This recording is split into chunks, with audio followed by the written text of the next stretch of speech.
Clear prop. Star 738, Yankee number 2, following twin traffic, 3 mile final, clear Sutton. 1 Charlie Bravo, extra in runway 25, going 4 mile final. This is Behind the Prop with United Flight Systems owner and licensed pilot Bobby Doss and his co-host, Major Airline Captain and designated pilot examiner Wally Mulhern. Now let's go Behind the Prop.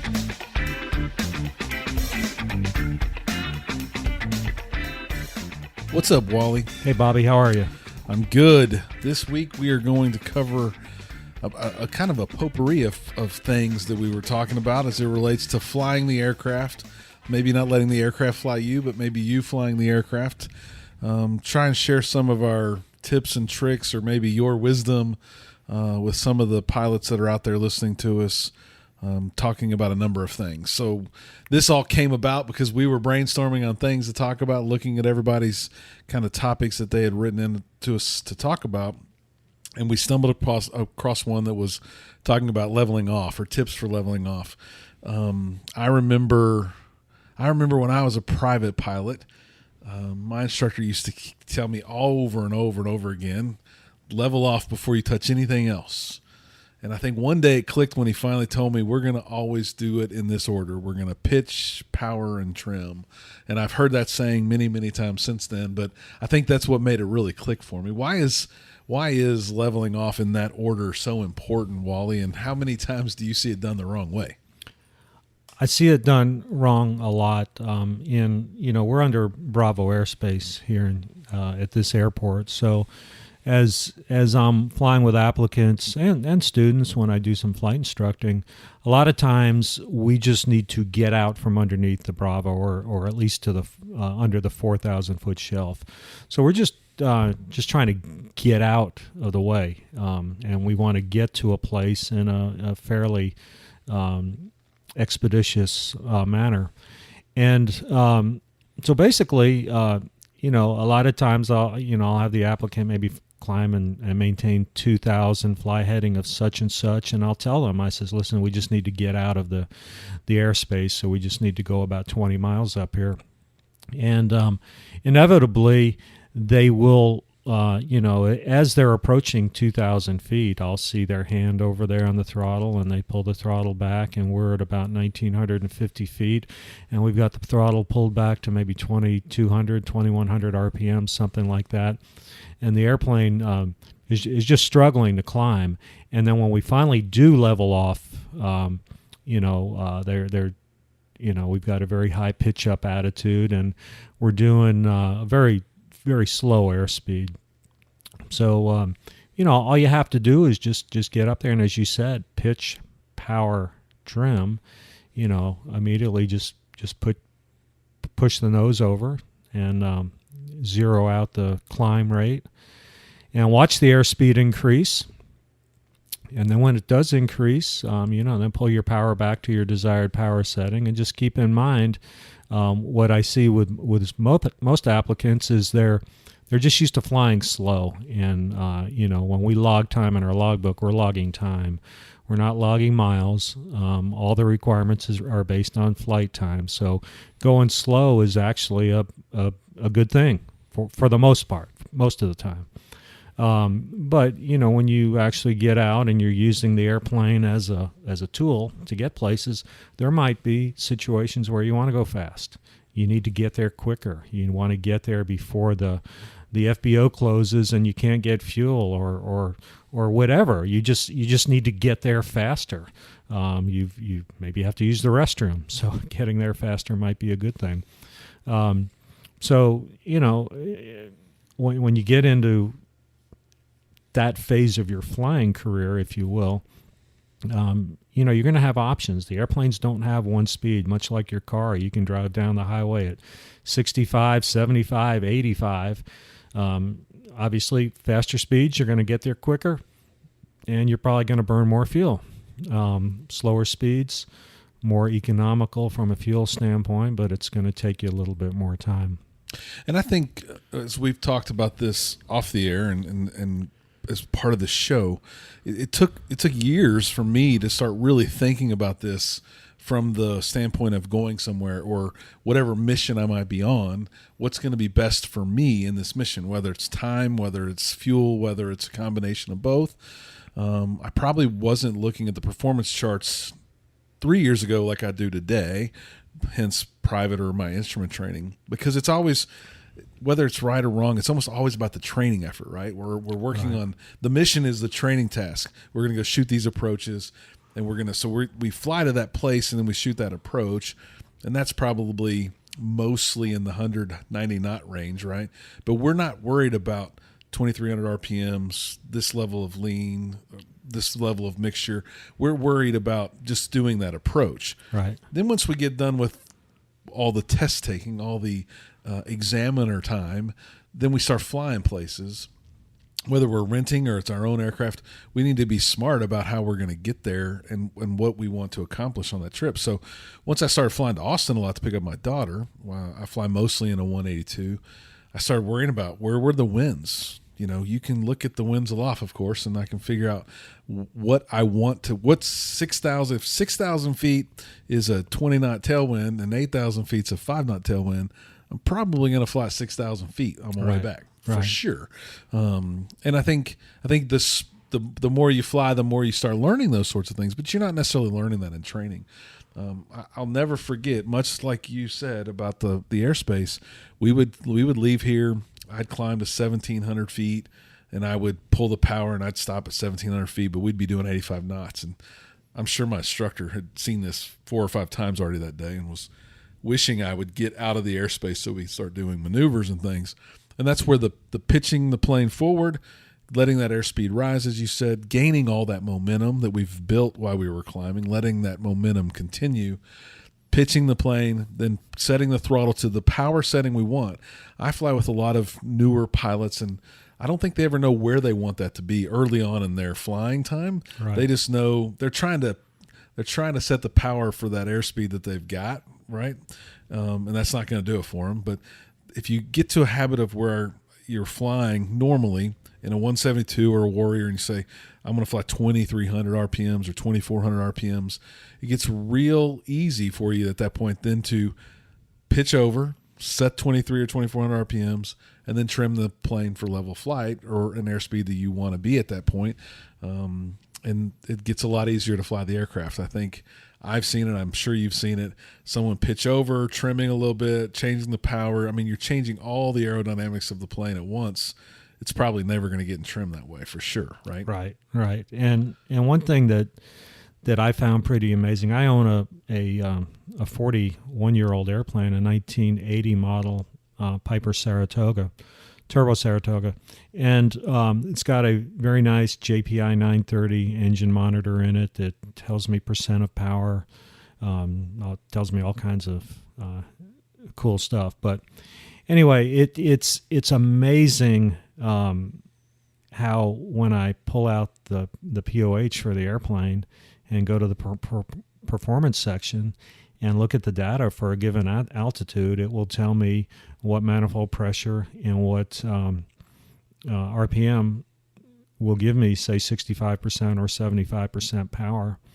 And I set those numbers, and I look over there at the percent power on my JPI, and it is always within 1%. That's amazing. I mean, if I want to get 75%, that number will say 74, 75, or 76. I've never seen it off more than 1%. Which means you know your fuel burn, and you probably know a lot of really good stuff at that point on what it's going to take for you to get somewhere. Right. Giving you a lot of the information that I just don't think us in our infancy, our private pilot days, our early instrument days, we're really thinking about those things. Right. I will usually ask on check rides, I'll say, okay, what airspeed are we planning on this cross country? And they'll, the applicant will give me a number, and I'll say, well, where'd you get that?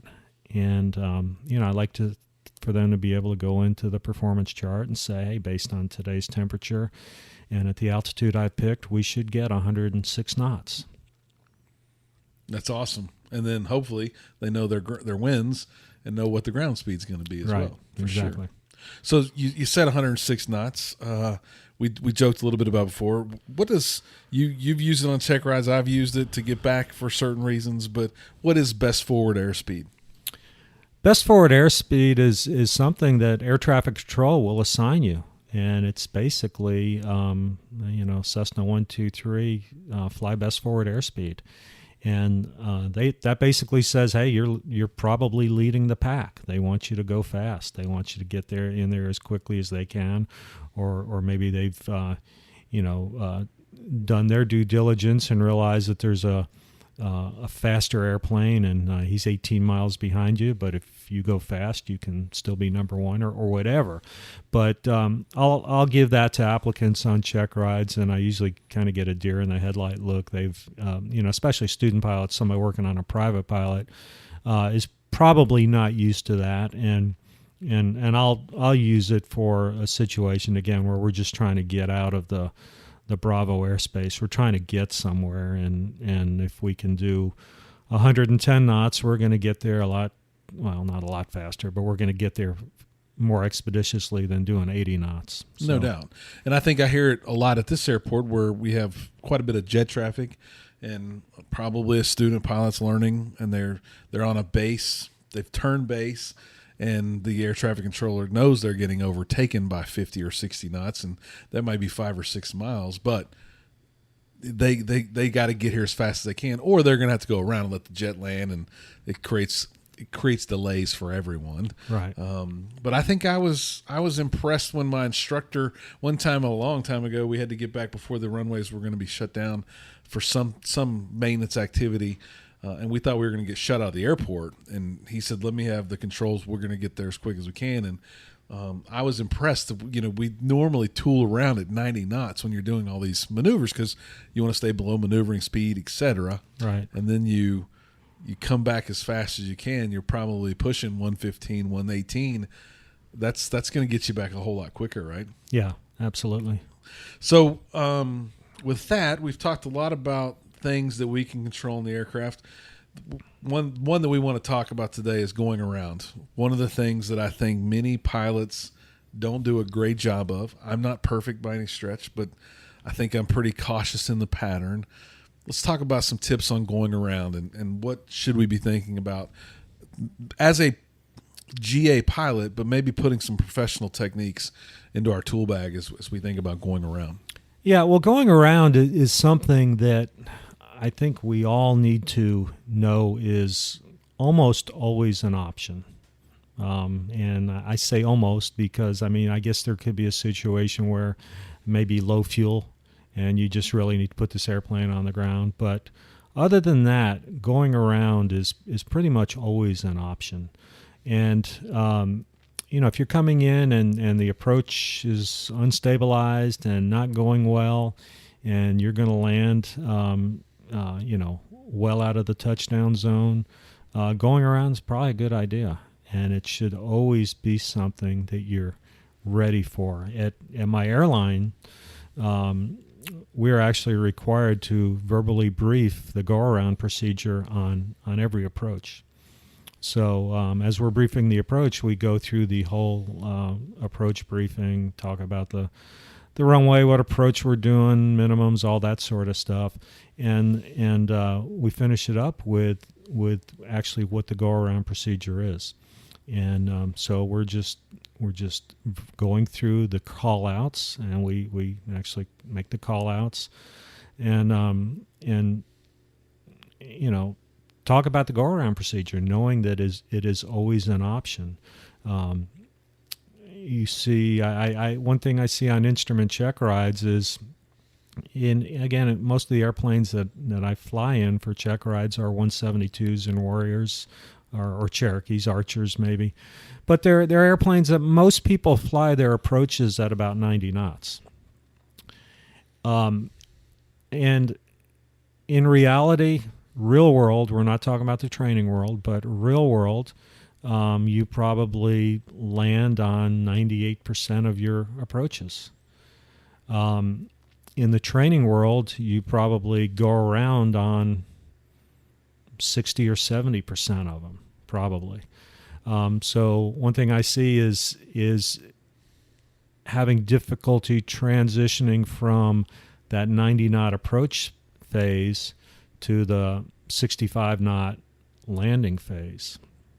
And these airplanes won't land at 90 knots. You can come in and we're just going to fly down the runway and fly down the runway and fly down the runway, and then hopefully when we're halfway down the runway, the applicant makes the decision to go around, or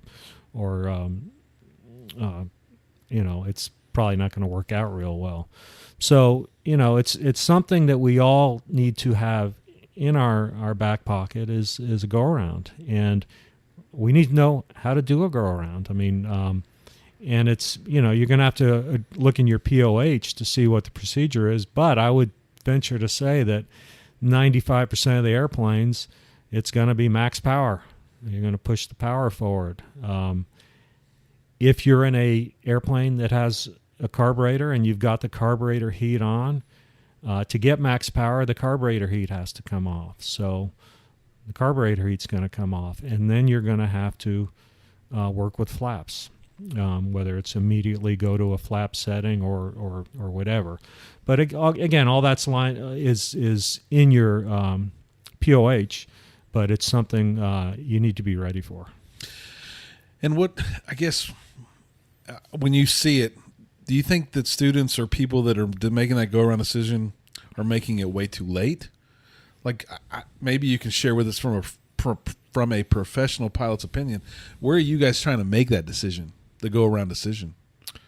Well, at my airline at 500 feet, we make the flying pilot makes a call, and he calls stable.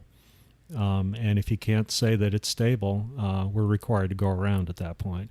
And we have parameters of what a stabilized approach looks like, and I won't get into that because that's it's going to be different for different airplanes. But that might be something that people think about in their own flying world. Yeah. If you're in a Cessna and you're not stable at 500 feet, are you thinking to yourself, this is probably a good time to go around? Yeah. I mean, a go around from 500 feet is probably going to, has a much higher likelihood of being successful than a go around at 5 feet. It happened to come up recently when on a flight with someone that I was with, but is it ever too early to decide to go around? No. Yeah, No. Even if you're on the downwind and you're getting blown over on the runway and you want to choose to extend, I mean, you could say I'm going to go around way in advance. Yeah. There's no reason, and what I fear as a flight school owner that's got a bunch of 172s and Warriors is that someone's going to try and fight one down on the ground. That's never going to work out well. Yeah. I can't think of anything that's going to be good for the student, the pilot, or the renter, or the aircraft that's going to be, I finally was able to work this one down. Yeah. My saying, and I know I've said it to you at some point, 6 minutes is not that long. Right. You can make another lap in the pattern. Yeah. I can't ever reason with someone to say 6 minutes is not going to be worth it. I can assure you. Yeah. So you make the decision to go around. I like the earlier the decision, the better, right? Yeah. And you probably know if you're stable. Lots of training instructors and students, we talk, am I too high or too low, too fast or too slow? And if you're probably having that conversation, it's probably time to go around, right? Yeah. It's not once you get to the numbers, am I going to float? Am I going to, Right. That's way too late in the process. Right. And so, we all know it. And if you don't know it yet, you're going to learn it. The best landings that you're ever going to have, the smoothest, sleekest landings are going to be the ones where you were flying 71 knots from 1,000 feet all the way down to the runway. And it just so happens that the landing was really good, not because the landing happened good, but because the approach was stable and was all the way to the ground, right? Right. A good landing is always the product of a good approach. No question. And that takes a lot of time and technique. You're gonna some of those things as it relates to winds and how you approach a crosswind and how do you make up maybe if you're a little high in the downwind or on your first turn. How do you change the characteristics of the aircraft? That stuff will you'll get better at that over time, right? When you do your flaps and different wind settings and those sorts of things. But once you learn how to fly a stable approach really well, your landings will get much better as well too. Absolutely. So we've talked about a couple of things as it relates to us flying the aircraft, not letting the aircraft fly us. We talked about leveling off. We talked a little bit about best forward airspeed and go-rounds. What other things, and we didn't prep this part, what other things do you see pilots struggle with that might be more like the plane's flying them than they're flying the plane? Well, this goes back to a little bit of a previous episode where we talked about flight controls, and I see a lot of lack of proper rudder input on a crosswind landing, landing not lined up with the center line of the runway,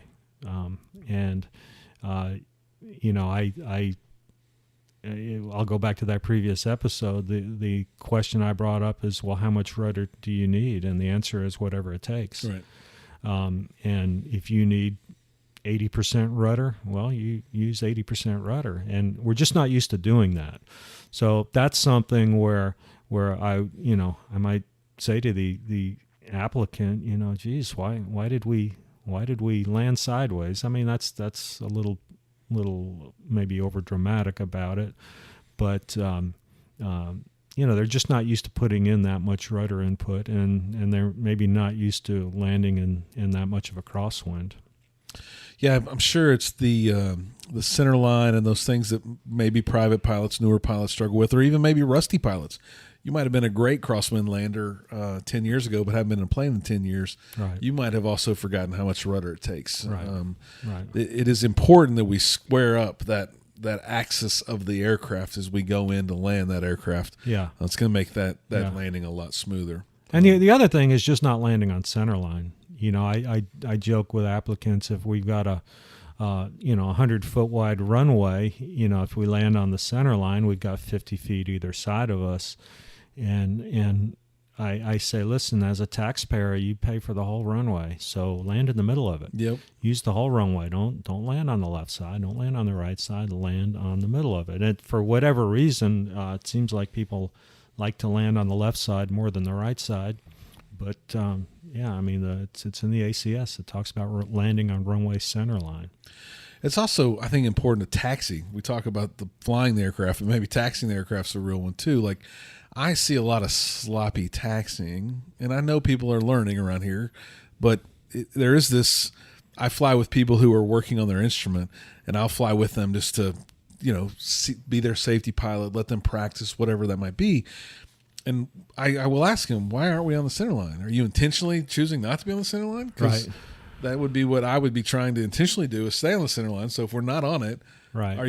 Is there this sloppiness about you or this laziness? I don't know. I hate those maybe are condescending words, but why not be on the center line? There's a reason why the center line's there. Right.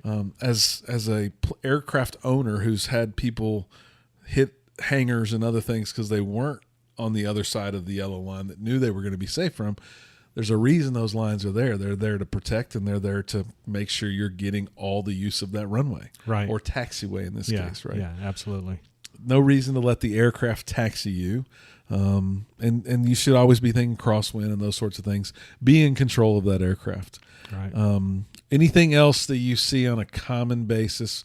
Let's talk briefly about trim. I'm sure everybody has a lot of opinions on trim, but I find when someone says, can you take the controls, maybe we're shooting that approach, they want to look at a plate, they give me the controls, I am shocked at how much they're having to choke the yoke to stay out. We've been flying straight and level for the last 5 minutes as they've been preparing to line up for this approach. Right. They asked me to hold the controls so they can look at a page or something. I take controls, and I'm floored that I'm holding back so much. Do you find that? Yeah, all the time. I'm currently instructing a couple of students, both commercial and CFI students. And, when we get into steep turns, and if they're struggling with the steep turns, I will just say, just let go of the airplane and just take your hands off the yoke for a second. And I'd say 90% of the time that they're struggling with steep turns, and when I say struggling, I'm talking about holding altitude and steep turns, it's because the airplane's out of trim. And I say, well, you're going into this with strike one. You're walking up to the batter box with strike one. So yeah, get the airplane in trim. The airplane needs to be in trim. It should not. Flying straight and level should be no work. Shouldn't be any work. 1 or 2 fingers tops if you need it on the yoke, for sure. Right.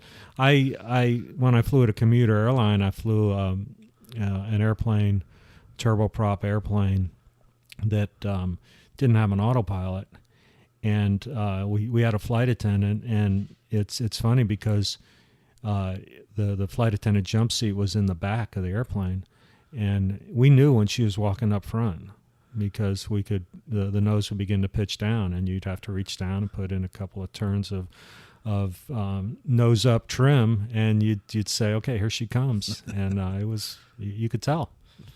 That's how it works when I shift my seat forward and back. Yeah, exactly. In a Cessna, exactly.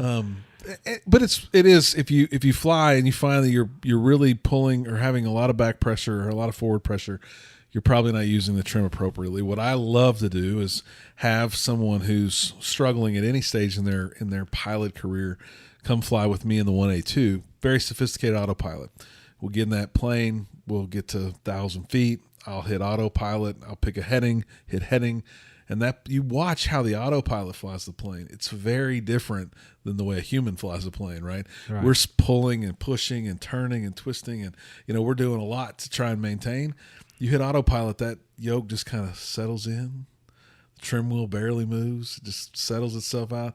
And then there could be a big gust of wind, big bump in the air, and that yoke doesn't do anything but just settle right back down, and here we go again. Yep. It's really interesting to show someone how little the inputs are on an autopilot when it's making some significant adjustments for crosswind and other things, but it just flies the plane straight and level without a lot of hard work, I can assure you. Right.